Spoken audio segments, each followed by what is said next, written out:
The wizard is wizarding away on the Lotus, or what? Are you trying to get that out?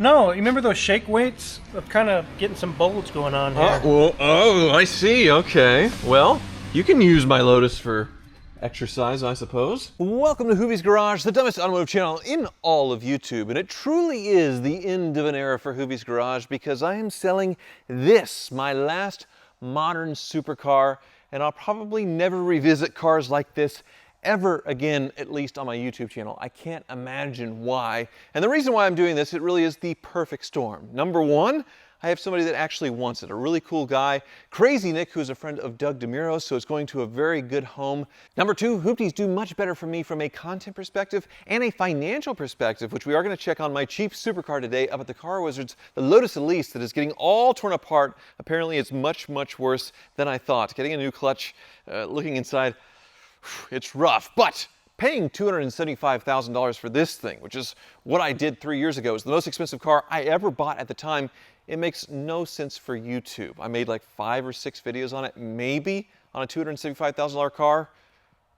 It makes no sense, and it's not exactly an appreciating asset. But I still loved every minute of owning this car, and it is absolutely incredible. But the third reason why I'm selling, well, my tax accountant said, pay up. You have more taxes that you need to pay. And I had a big loan on this car that I took out because the home renovations went so out of control. So it also eliminates some debt. I am trying to be smart from here on out, and you know, really, I have had my fun with this incredible SLR McLaren. So I bought this SLR at the Barrett-Jackson Collector Car Auction in October of 2022. So 3 years with this SLR, and I paid $275,000 for it. I had sold 5 cars at that auction, including my Hemi Superbird, and used that money to roll it into this. And then I actually had to write a little bit of a check to buy the Maybach 62 that I bought on the same day. So the Maybach 62 is sticking around, but the SLR is not, and it definitely hurts. I think it had just shy of 3,000 miles on it when I bought it.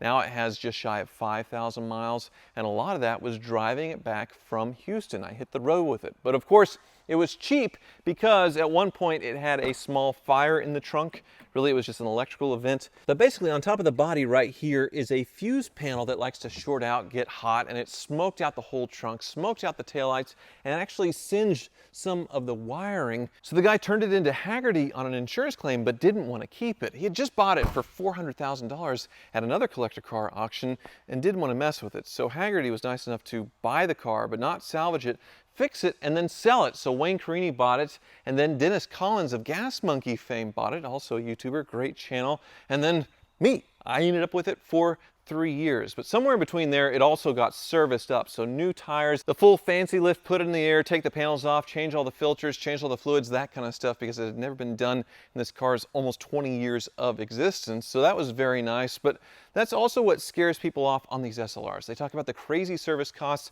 and, well, the crazy brakes, but it's just so stupid because these ceramic brakes, yeah, they're probably $50,000 if you were to replace them, but they're gonna last probably 50, 60,000 miles. So if you're not daily driving this car, you're putting 1,000, 2,000 miles a year, you're never going to have to worry about it, I suppose, unless you track it. But who's tracking these things? Same goes with the big service. Why would you put it up and have it all taken apart every year when you can just easily change the oil once a year, which is what I did twice, and then maybe every 5 or 10 years, depending on how much you drive it, do the big stuff with all the other fluids and the filters and all the service. It just makes no sense to spend that $15,000 a year like Mercedes recommended, because they said that based on someone driving this thing like it was a daily driver getting mileage put on it. But when you only drive the cars, you know, 2, 3, 5,000 miles a year. And the other part, the crazy spark plug change that people talk about where the engine has to come out and it costs, you know, $50,000, is so stupid. People have figured out how to do it without taking the engine out. And yeah, a lot of stuff has to come out to reach the spark plugs. It is a normal AMG V8 that you would find in an SL55 or an E55 back in the day, just heavily breathed onto 617 horsepower. So a lot of the stuff matches up. The engine starts right here, and then as you can see, there's a long, long intake all the way up. Here's the radiator with some ducting right there, but the air inlet for the engine is literally the Mercedes crest. That's where the air gets fed into the engine. So a pretty amazing feat of engineering. McLaren's non-racing wing needed something to do in between the F1 and all the production cars they make today, so the SLR was the answer. They made a little over 2,000 of these, and they are just absolutely stunning to look at and pretty reasonable price-wise. So I bought this thing 3 years ago. The hammer price was $275,000. I'm selling it for $275,000. So I lost a little bit with the auction fees, but still 3 years of owning this car, and I didn't lose very much money. To own a modern supercar that you would say in the same breath back in the day as a Porsche Carrera GT or a Ferrari Enzo with just oil changes, that's pretty incredible. Obviously, if I had bought a Porsche Carrera GT, I would have saw a lot more appreciation in that 3 years, but they were already over $1 million back then. So this SLR being so special and so rare, but still way back of its original MSRP, which was almost $500,000 back in the day, it is a really good deal. And the two reasons for that: slush box automatic, and the maintenance, which, like I said, the maintenance, it's way overblown. I haven't had to do a thing to this car in 3 years, and it is still perfect. But now it's time to say goodbye, unfortunately. So this is the last drive of the SLR McLaren, and probably the last drive of me owning a fancy modern supercar on Hoovie's Garage. And I'm not sad about it at all. I get so much joy out of like a Hoopty Bentley Continental GT or a $10,000 XLR-V, which I guess is kind of Cadillac's supercar. Aston Martin Vanquish that Ed Bullion bought for like 20 grand from a drug cartel member in Colombia. This kind of stuff, it's a lot of fun, and it's not ridiculously expensive. There is still a part of me that is absolutely screaming inside that this car is going away, because it is the last survivor of all of my modern supercars for a reason. Grief has a way of creeping in when you least expect it. For me, it wasn't about losing my grandmother 5 years ago, the one that gave me my first car, the 500 SL. It was about the guilt that came with it. Once she was placed in a nursing home, it became harder to visit and take her out for special moments we used to share. Around the same time, my career was more demanding of me, and I had children of my own to care for. So I felt torn between my responsibilities and one of the most important people in my life. When she passed from melanoma, one that could have been caught earlier, that guilt hit me like a wave. I couldn't stop thinking about if I'd just been more present, she might still be here. And for a long time, that thought haunted me. But therapy helped me release that pain. My therapist guided me through the layers of grief and guilt and helped me realize that my grandmother wouldn't have wanted me to carry that burden. She reminded me that what my grandmother probably remembers the most are the amazing moments we shared, the laughter, the love, and the memories we built together, and that's what truly mattered. To my therapist, if you're watching this, thank you so much for helping me let go, for reminding me that love doesn't disappear just because someone is gone. You helped me remember my grandmother the way she deserves to be remembered, with gratitude and peace, and not with guilt. Starting therapy was one of the best decisions I ever made, but I know taking that step can feel heavy, especially if you're dealing with loss. That's why I'm so grateful for today's video sponsor, BetterHelp. BetterHelp is on a mission to make starting therapy easier. They'll connect you with a licensed therapist who's trained to listen and give you helpful, unbiased advice. Getting started is simple. Just fill out a quick questionnaire about your needs and preferences, and you'll be matched with a therapist in as little as a couple of days. I guess time will tell, but so far, none of these expensive modern supercars that I've sold or exotics have me feeling like I want them back right away, with one exception, and that's the BMW Z8. That car was just so pretty, the engine just so perfect in the gearbox. Everything about that car was wonderful, and it's not that expensive for what it is. But this one, it may be one of those that, yeah, I really, really regret it. Because other than the 300 SL Gullwing, this was the only modern halo car that Mercedes built that was just basically a crazy race car for the street.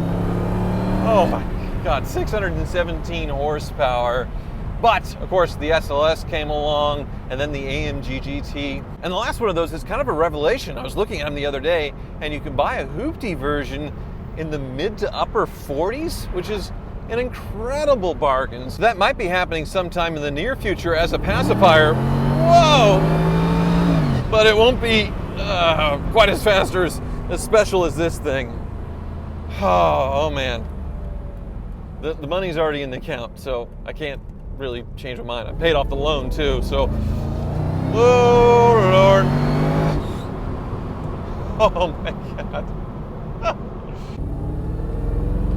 Well, one thing I am definitely over is the flex. I don't have anything to prove anymore to you all, to anybody else, flexing all these crazy expensive supercars and just putting myself deeper in debt just to look cool.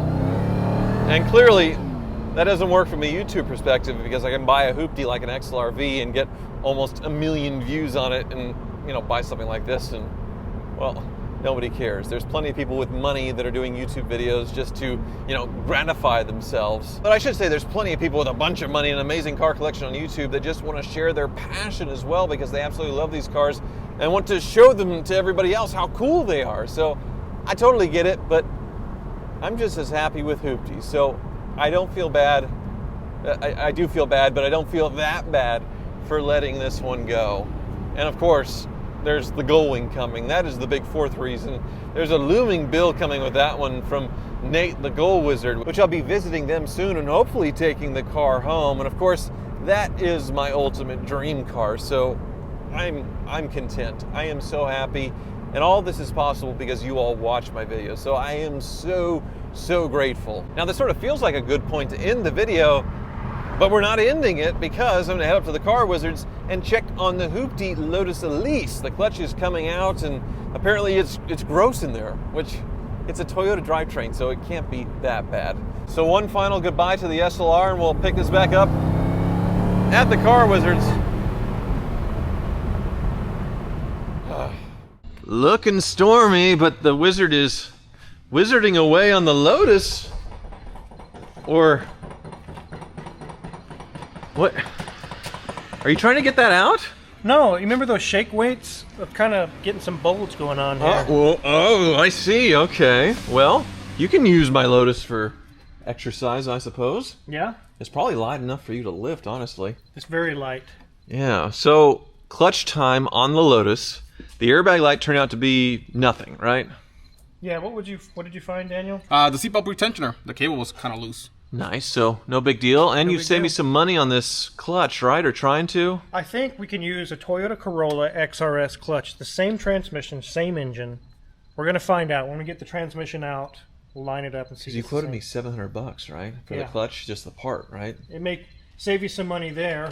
I also saved you some money on your shocks. Yeah? Just one was blown, so I'm just going to replace the one. Yeah, you got a pile of parts here, huh? You can see it's kind of got the natural 7-degree curve there. It's not natural. It's not normal, Wizard. We've argued with this before.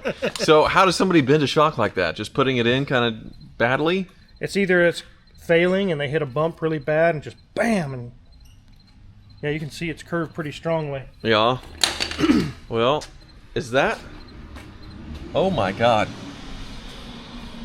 That didn't come out of a Lotus, did it? Yes, that's why I cannot recommend K&N air filters. The filters themselves are fine.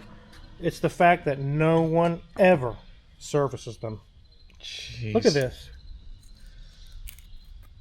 So somehow air was still getting through that and the car ran pretty well. I bet it'll run even better now. It's probably blocking 50% of the flow.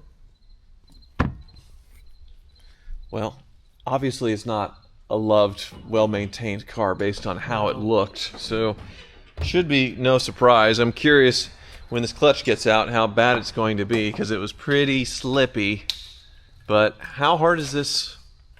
Like, do you have to drop out the whole cradle drivetrain? Probably not.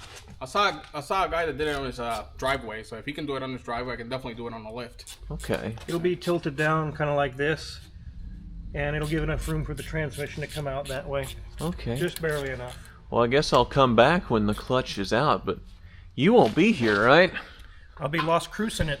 Yeah, Wizard's slowly. It's a long goodbye, unfortunately. Yeah. Yeah. So, I guess down the road we've got other hoopties. So, Leo's back with his Mercy, I see. Yes, he has a list. It's probably the last time we'll see that. He's moving. Oh, okay. And then our Audi. My goodness, so the party's getting started here, huh? Yeah.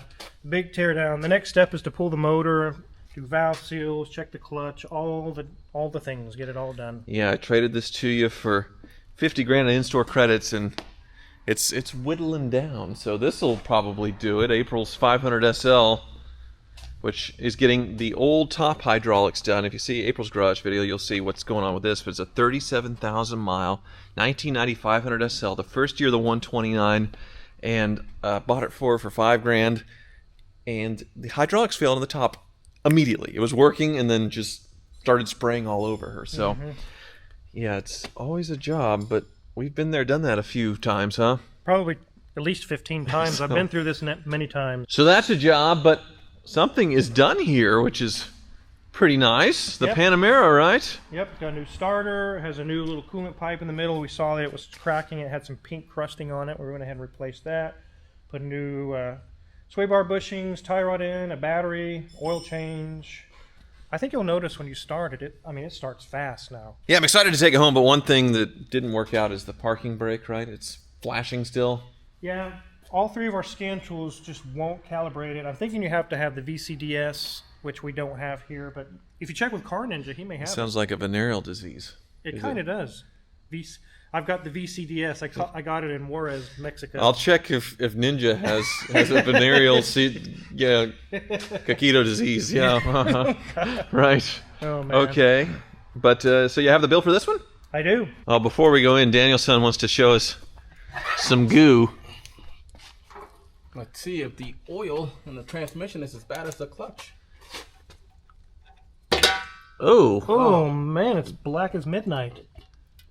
It's obviously never been serviced. Yeah, 60,000 miles on it.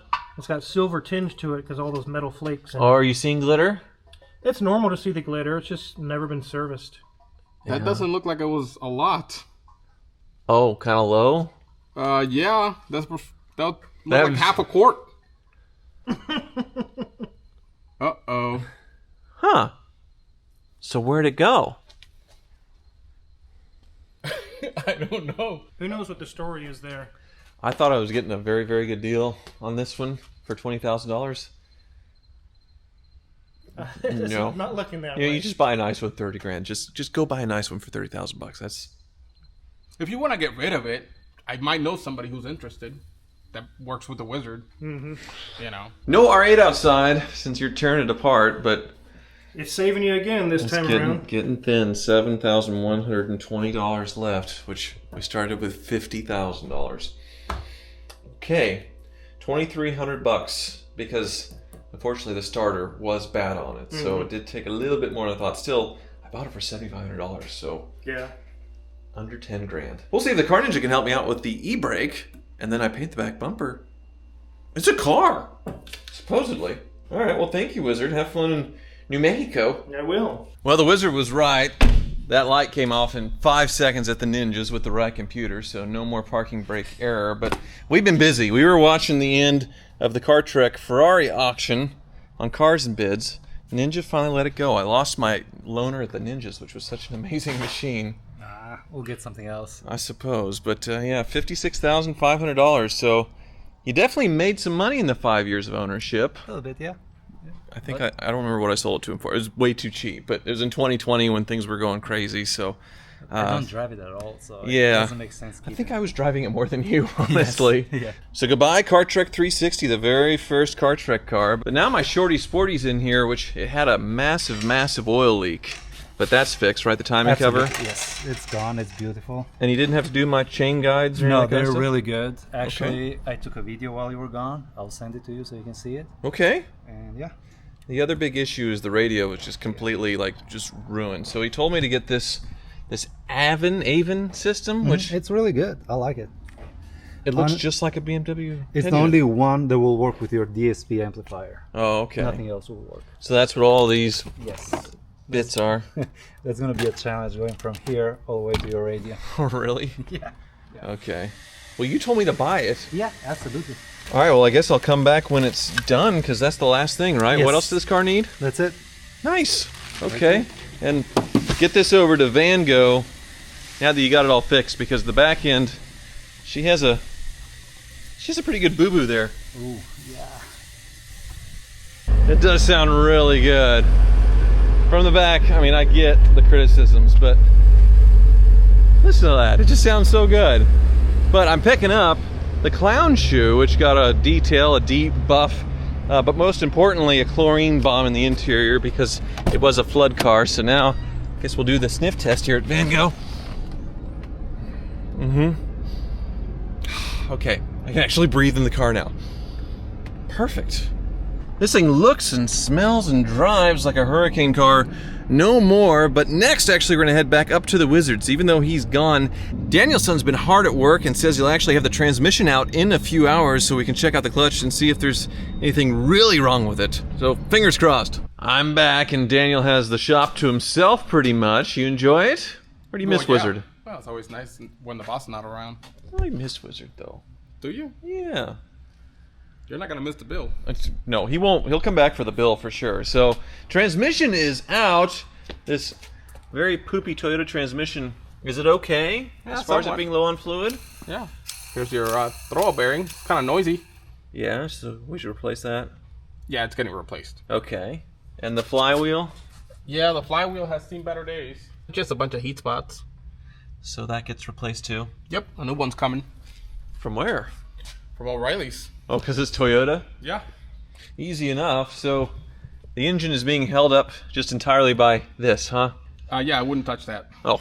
Don't even look at it. Okay. Let's walk away from it. All right. Well, Junior Mint dropped an engine one time, a Toyota Previa engine. Well, don't bring that up now. So this is the old clutch, and it is... Yeah, she's down to the bone, isn't she? Just a little bit. Yeah. Very much due. So, let's see. Where's the new one? Okay. Right here. But the Wizards concocted this, and this is like Corolla clutch, huh? Yeah, pretty much. All right. From a 2ZZ, so that would be like a 2006 Toyota Corolla XRS. Something like that. It looks a little different. I guess the springs don't matter, right? No, not really. It's all about the splines and the diameter. But Okay. as you can see, it's all the same, and other than the thickness, A lot thicker. let's see, I think I have a little mark on them to kind of make it a little visible here. Yeah. Oh yeah. You can see how the Twice as difference. thick. Yeah. So that just saved me about $500 versus a Lotus part. Oh, for sure. And my spring, I guess it had to come out anyway, right? Yes. Here's, well, you already saw the old one, which is that bad, but here's Right. the new one, or new used. The new used. This is how it's supposed to look like. So I shouldn't be charged for the labor on that since it's already in the way and had to come out, right? You gotta talk to the boss. We'll see. We'll check the bill later, I suppose. But yeah, anything else scary as stuff came out or looks okay? Yeah, everything looks fine. I was kind of surprised because it looks like this car's been beat on, you know. But it's a Toyota. And even more good news, the Ninja got that parking brake light off like that. You have the right tool. So it's happy as well. Things are going really well. That's good. I just need a Ferrari, right? Yes, please, dude. Like, come on. Come on. It's been a while. Well, a lot has happened in this video, and actually SLR has been picked up. It's on its way to Nick in San Diego, so officially goodbye to that car. But now I'm in Arizona where I'm selling 4 more cars, no reserve at Barrett-Jackson. That'll be in my next video, and I could really use the money, a check, but there's a lot of cars there that I really want, so you can imagine what happens. Thank you so much for watching. This 2011 Porsche Panamera belongs to William Shatner. I just bid. I blacked out and bid. Uh-oh. Okay. Oh, that was a fanboy bid if I ever saw one. I mean, I just blacked out. I had to bid once. Now, people at home have to understand that Tyler is one of the biggest Star Trek groupies around. 41.